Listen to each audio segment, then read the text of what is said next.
doucement. Прошу тиші. Я радий всіх привітати. Я вітаю щиро нашого гостя. Je dis à Bernard-Henri Lévy bienvenue. Je tiens à dire bienvenue à tous les participants du colloque Penser l'Ukraine ensemble, Ukraine Thinking Together. C'est dans le cadre de ce colloque qu'on va continuer notre réflexion aujourd'hui, débat après débat. Mais aujourd'hui, nous assistons à un moment exceptionnel, à savoir une conférence, comme on dit, solo, sur l'actualité qui va en quelque sorte prolongement des réflexions précédentes articulées par notre hôte sur le Maïdan cet hiver. Ensuite, pendant le lancement du Forum européen pour l'Ukraine, ici même, dans les murs de notre université, il y a plus d'un mois, je tiens à souligner combien est important l'initiative de la règle du jeu, de la revue dirigée par Bernard-Henri Lévy pour la société civile ukrainienne, pour pouvoir fonder un projet commun qui pourra mettre en contexte, en continuité, toute une série de rencontres dans lesquelles déjà Adam Michnik a parlé à l'université Mohila, toute une série des intellectuels français, italiens, allemands, anglais, et là maintenant avec Timothy Snyder et un certain nombre d'autres intellectuels, il y a une possibilité d'élargir le débat. Je tiens à dire aussi bienvenue à tous les participants du congrès et annoncer le sujet de Bernard-Henri Lévy aujourd'hui à l'université Mohila de Kiev. L'irrésistible ascension d'Arturo Poutine. Donc la traduction simultanée va être assurée et nous sommes très heureux d'ouvrir cette soirée, cette section, cette conférence exceptionnelle. Je vous prie de prendre la parole.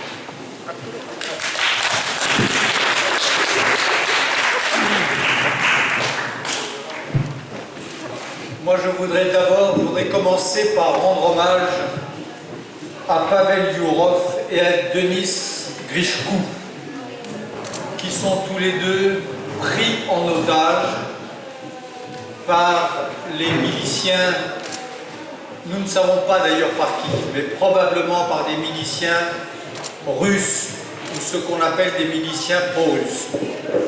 L'un d'entre eux est un metteur en scène de très grand talent, l'autre je le connais moins. Ce sont deux artistes, ils sont des nôtres, leur place devrait être ici, dans cette salle, à nos côtés, et non pas dans la geôle où ils se trouvent avec quelques autres disparus. Et je remercie les jeunes gens qui sont là, au fond de la salle, pour les rappeler à notre souvenir. Для тих, хто не має наушників, що ми щиро шануємо всіх людей, які з нами в цій аудиторії висловлюють... Так, ви чуєте мене? Тих, хто не має наушників і не знає перекладу, я просто хочу сказати, що щойно Бернар-Henri Lévy привітав всіх, хто сьогодні з нами декларує свою солідарність з Павлом Юровим і Денисом Грищуком. Ми дуже хотіли б, щоб вони були в цій аудиторії і в певному сенсі вони з нами. І ми будемо це висловлювати наполегливо і сприяти тому, щоб вони були на волі тут з нами. Дякую. Je voudrais aussi remercier mon ami Constantin Sigov de nous accueillir à nouveau aujourd'hui. Je voudrais remercier Léon Wieselter qui est ici et Timothy Snyder qui nous rejoindra tout à l'heure d'avoir pris l'initiative de ces journées de réflexion et de solidarité. Je voudrais dire ma grande émotion également d'être dans cette salle même et dans ces lieux mêmes où je me retrouve quelques semaines après m'y être trouvé pour la première fois le jour où nous avons lancé avec Galia Ackerman notre forum Ukraine, Europe, ici même, au milieu de ces livres, dans cette ancienne université, l'une des plus anciennes d'Europe, qui fêtera l'année prochaine son 400e anniversaire, l'un des hauts lieux où souffle l'esprit d'Europe et où je suis très heureux de me retrouver à nouveau. Je voudrais vous parler donc, comme vous l'a dit Constantin, je voudrais vous parler d'Arturo Ui et de sa résistible ascension. Vous savez naturellement à quoi je fais allusion, vous savez qui est Arturo Ui. C'est le personnage, c'est le héros d'une pièce de Bertolt Brecht, écrite en 1941, au zénith du pouvoir hitlérien, au moment où le nazisme a plongé l'Europe et le monde dans une catastrophe sans précédent. Et Bertolt Brecht écrit un texte absolument génial, aussi génial car aussi juste que le dictateur de Charlie Chaplin, où il dépeint Adolf Hitler sous les traits, mêlé d'un petit gangster et d'un grand dictateur. Un petit gangster de Chicago, le patron du gang des choux-fleurs, qui se bat avec d'autres chefs de gang, qui est aussi ridicule que terrifiant, qui est aussi grotesque que démoniaque, et dont le caractère démoniaque se nourrit précisément du fait qu'il est grotesque. Donc quand je propose d'intituler cette rencontre « La résistible ascension d'Arturo Poutine », la résistible ascension d'Arturo Poutine, c'est à cela que je fais allusion. Et c'est dans l'idée de commencer de brosser ici avec vous un portrait, mon portrait en tout cas, de Vladimir Poutine. Comment je vois, et je crois qu'il me semble que nous sommes nombreux à le voir ainsi, l'homme qui terrifie aujourd'hui l'Ukraine et l'Europe, et hélas, l'ensemble du monde libre. Quand je dis Arturo Poutine, ça veut dire d'abord qu'on ne peut pas éluder, oublier la dimension gangster de Poutine. Poutine, c'est d'abord ça. C'est un homme cruel qui est en train de semer la dévastation et qui a semé la mort en Ukraine. Mais c'est aussi un petit gangster. L'homme qui porte une responsabilité probablement indirecte dans la mort d'Anna Politkovskaya et dans la mort de 4 de ses collègues de Noya Gazeta, le grand journal d'opposition russe, c'est un gangster. L'homme qui fait torturer à mort, torturer jusqu'à ce que mort s'ensuive, le courageux, l'héroïque avocat Magnitsky, se conduit comme un gangster, pas comme un chef d'État, comme un gangster. La manière dont on a traité Magnitsky, la manière dont on l'a traîné de geôle en geôle, la manière dont on l'a martyrisé jusqu'à ce que mort s'ensuive, c'est la manière des bandits, c'est la manière des voyous, c'est la manière des kidnappeurs terroristes.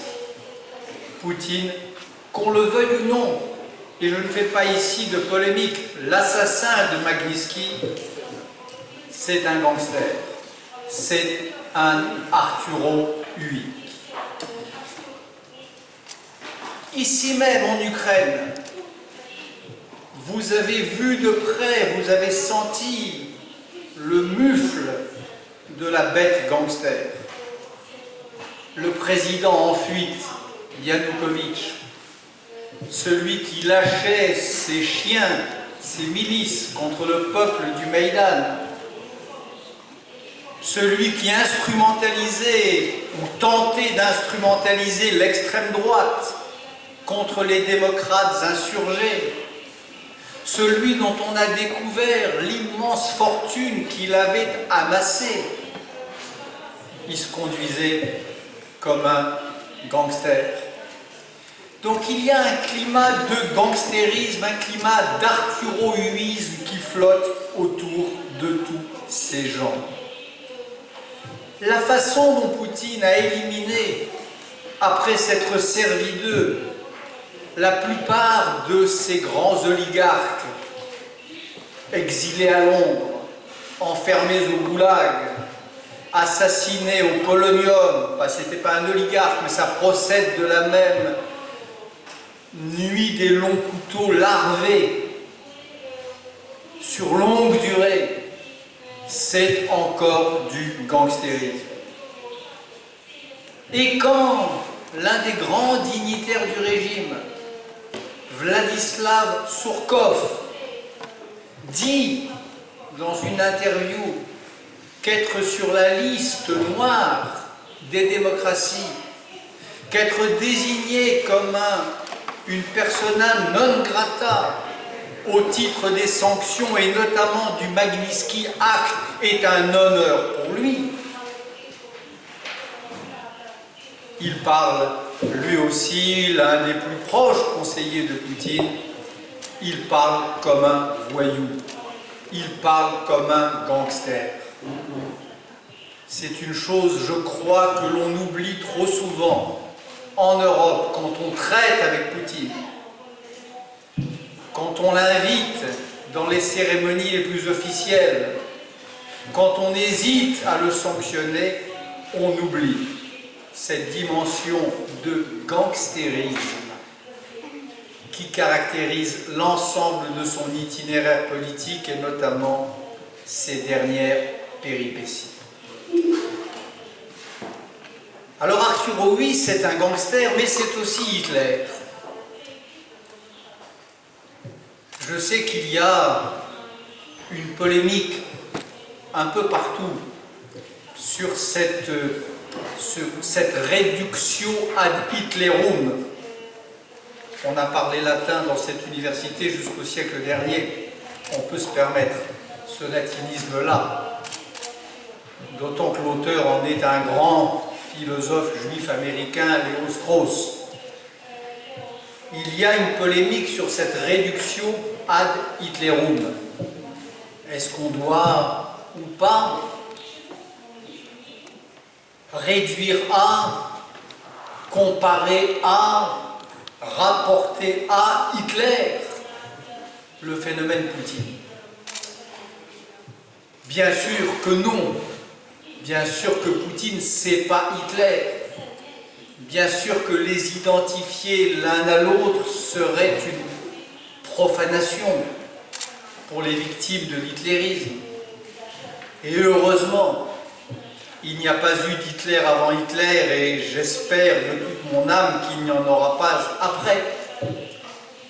Mais enfin, une fois qu'on a dit cela, une fois que l'on a dit que rien ne se peut comparer ou identifier à cette force, à cette radiation noire qui émanait de l'hitlérisme,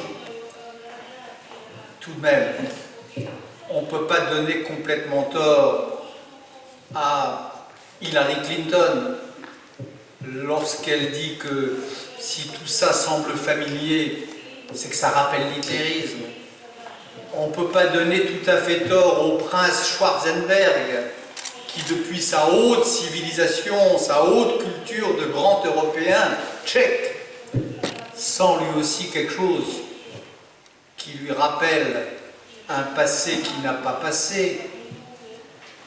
Et on ne peut pas ne pas entendre Garry Kasparov, le grand joueur d'échecs, quand lui aussi dit qu'il sent dans le personnage Poutine quelque chose qui rappelle cette histoire-là. Garry Kasparov, c'est important parce que les dirigeants occidentaux sont très impressionnés par la stratégie de Poutine et ils la qualifient de stratégie de joueur d'échecs. C'est le plus grand cliché que l'on peut lire dans la presse occidentale, c'est Poutine, grand joueur d'échecs.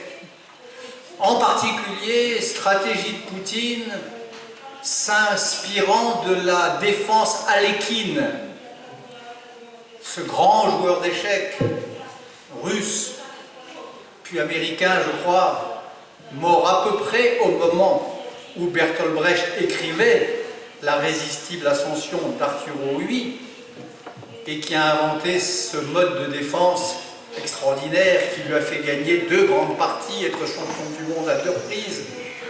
Alekhine, c'est le Klitschko du jeu d'échecs.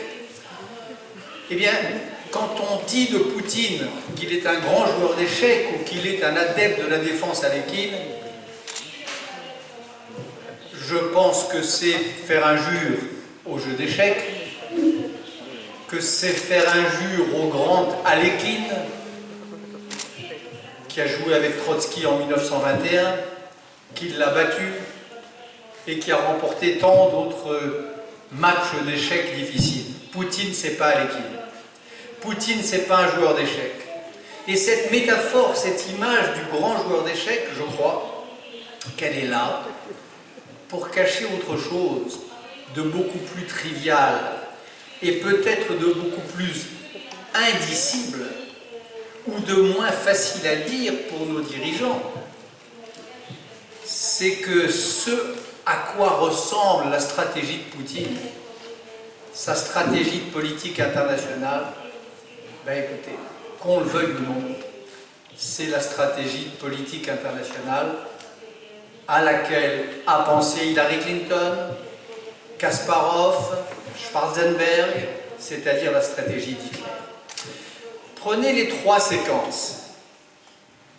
La séquence Ossétie du Sud, la séquence Crimée et la séquence Ukraine de l'Est. Car l'affaire commence évidemment en 2008, au moment de l'Ossétie du Sud. Le scénario est chaque fois le même. La Russie, Poutine, lève la voix pour dire que ses compatriotes ou ses frères russophones sont physiquement menacés. Ils volent à leur secours en envoyant les chars, dans le cas de l'Ossétie du Sud, en envoyant des bandits et des soldats, dans le cas de la Crimée, et en envoyant des bandits et peut-être demain des soldats dans le cas de Donetsk et d'autres localités de l'Est. Et puis une fois le but atteint, une fois qu'il a annoncé à l'opinion mondiale qu'il y avait un risque vital pour ses compatriotes par la langue ou par l'esprit, une fois qu'il a envoyé ses troupes ou ses miliciens les protéger, entre guillemets, il déclare Urbi et Orbi, dans une grande émission de télévision, comme celle du 17 avril, dans un grand discours à la Douma, quelques jours plus tard, que c'est fini, qu'il s'arrête là. Que son œuvre de civilisateur grand russe est achevée et qu'il n'en veut pas plus. Et l'opinion européenne, les dirigeants européens et américains élèvent la voix, grondent un peu, mais choisissent de penser, choisissent de croire qu'il convient de le croire sur parole. Ce scénario-là, le scénario Ossétie du Sud, Crimée, Donetsk, on peut prendre le problème par le biais que l'on voudra. C'est comme une réplique du scénario remilitarisation de la Rhénanie, Anschluss et Sudète de Tchécoslovaquie et le petit bout de Lituanie. C'est le même scénario. la démarche, la stratégie, les justifications du régime allemand de l'époque étaient exactement les mêmes jusqu'au référendum organisé en Autriche au lendemain de l'Anschluss, qui donnait 98, quelque chose % de suffrages s'exprimant en faveur de l'Anschluss, qui évidemment ne peut pas ici ne pas vous rappeler quelque chose, le soi-disant référendum, le référendum fantoche, le référendum crapuleux, qui prétend avaliser la vassalisation de la Crimée. Quand vous regardez les discours des hiérarques allemands de ce temps-là, quand vous relisez les déclarations de Daladier ou de Chamberlain, qui commençaient toujours par dire que c'était inacceptable, que la communauté internationale ne laisserait pas faire, et puis qui finissaient, après que le chancelier, comme on l'appelait, ait promis que son appétit était rassasié, qui finissait par dire, comme Chamberlain, après les Sudètes, le chancelier Hitler est un gentleman. Mettez Obama à la place de Chamberlain, mettez Angela Merkel à la place de Daladier, et vous aurez à peu près le spectre des réactions des dirigeants occidentaux face à l'appétit croissant de Vladimir Poutine. Donc on n'est pas dans la défense à l'équine. On n'est pas dans un jeu d'échecs particulièrement habile. On n'est pas dans Kasparov. On est dans ce monde de la politique internationale où il n'y a, comme au jeu d'échecs, pas tant que cela d'attaque et de défense possible, où le nombre de scénarios sont en nombre fini. Il n'y en a pas. Le nombre des scénarios possibles n'est pas infini.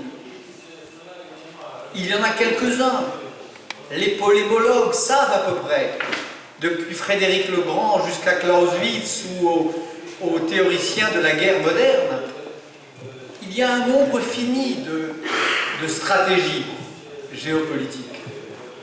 Poutine applique une stratégie qui ressemble à s'y méprendre, avec un manque d'imagination confondant à la stratégie de l'Allemagne entre la remilitarisation de la Rhénanie, on est chez nous, disait Hitler, jusqu'aux Sudètes, il parle allemand, langue fait nation, langue fait loi, en passant par la Crimée, pardon, l'Autriche, faisant partie de cette sainte nation allemande, sainte à peu près au sens où Vladimir Poutine dit aujourd'hui que la Russie est une nation sainte. Donc il n'y a pas de polémique là dans ce que je dis. Et nous ne sommes pas dans un espace, dans un lieu polémique, nous sommes dans un lieu académique. Et je prétends donc académiquement que la stratégie de Poutine, elle a plus à voir avec l'attaque Hitler qu'avec la défense à l'équipe. D'autant que, quand on écoute Poutine, comme je sais vous le faites, avec une anxiété, une terreur que je devine, que j'imagine, et que j'ai essayé de partager une fois ou deux lorsque je me suis trouvé à Kiev, lorsqu'on regarde, lorsqu'on lit les déclarations de Poutine, lorsqu'on essaie d'analyser sa vision du monde, il a une vision du monde, Poutine. C'est pas un joueur d'échecs, là encore, il est porteur d'une Weltanschauung, d'une vision des choses et du monde. Cette vision du monde, là encore, soyons très académiques. Il suffit de regarder et d'avoir des yeux pour voir et d'écouter et d'avoir des oreilles pour entendre. Cette vision du monde, elle repose d'abord sur le culte du corps, son propre corps. Vous connaissez ces photos, ces mises en scène permanentes, cette parade de chaque instant. Ces photos ridicules, naturellement.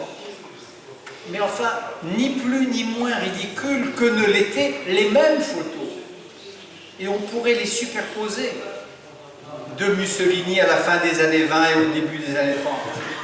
C'était à peu près les mêmes jeux de muscles, le même torse nu, la même virilité grotesque.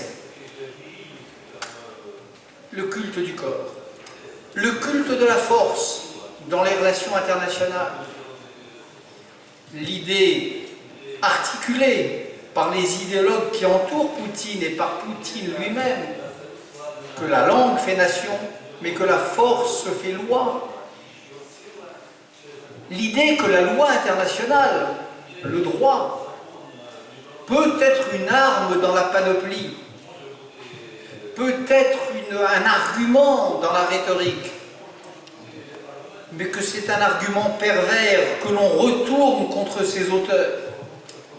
Je suis très impressionné par la façon dont Poutine retourne contre l'Occident, retourne contre les démocraties, à son avantage et pour les confondre, leur propre rhétorique, mais avec une science du détournement, avec un cynisme qui sont proprement insultants pour la démocratie et pour le droit. Quand par exemple, Poutine accuse l'État ukrainien de tirer sur ses populations civiles, lorsqu'il dit qu'ils se sont requis par une responsabilité de protéger les russophones de telle ou telle région, c'est la stratégie Arturo, oui, mais dite dans la langue des partisans d'aujourd'hui du devoir d'ingérence.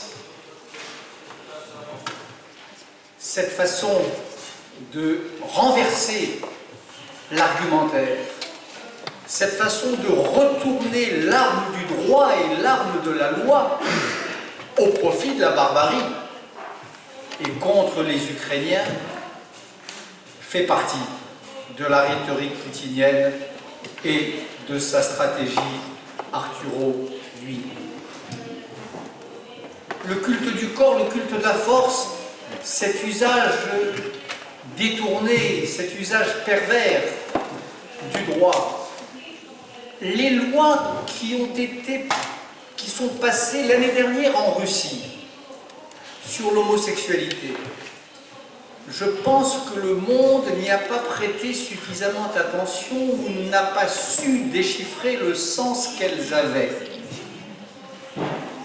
Et n'a pas su déchiffrer la façon dont ces lois, cette chasse au PD dans les rues de Moscou, s'inscrivaient dans une campagne générale de virilisation de la société, de chasse à la femme qui sommeille en chaque Russe, une campagne sur le thème de la féminisation de la civilisation moderne par l'Occident. Il y a toute une nébuleuse, tout un imaginaire poutinien autour de ces idées bêtes, naturellement, vulgaires. Mais une idée politique n'a pas à être intelligente ou élégante, elle est forte ou pas. Et celle-ci trouve apparemment un écho dans la société russe. L'idée d'un Occident émasculé, l'idée d'un Occident féminisé, et l'idée d'une Russie retrouvant les vertus de la grande virilité à l'ancienne. Mettez tout ça ensemble, plus l'idée d'un peuple russe qui tiendrait sa sainteté et de sa terre, et des anges qui sont supposés veiller sur lui. Un peuple russe qui tiendrait sa mission de son ancrage dans une terre ancestrale et de son lien préférentiel, électif avec un ciel très ancien. Tout ça, ça ressemble aussi à s'y méprendre. Pas dans l'ordre de la stratégie cette fois, mais dans l'ordre de l'imaginaire, dans l'ordre des passions politiques. Ça ressemble à s'y méprendre à la façon dont les idéologues allemands définissaient le Volk allemand. Ceux qui étaient volkisch et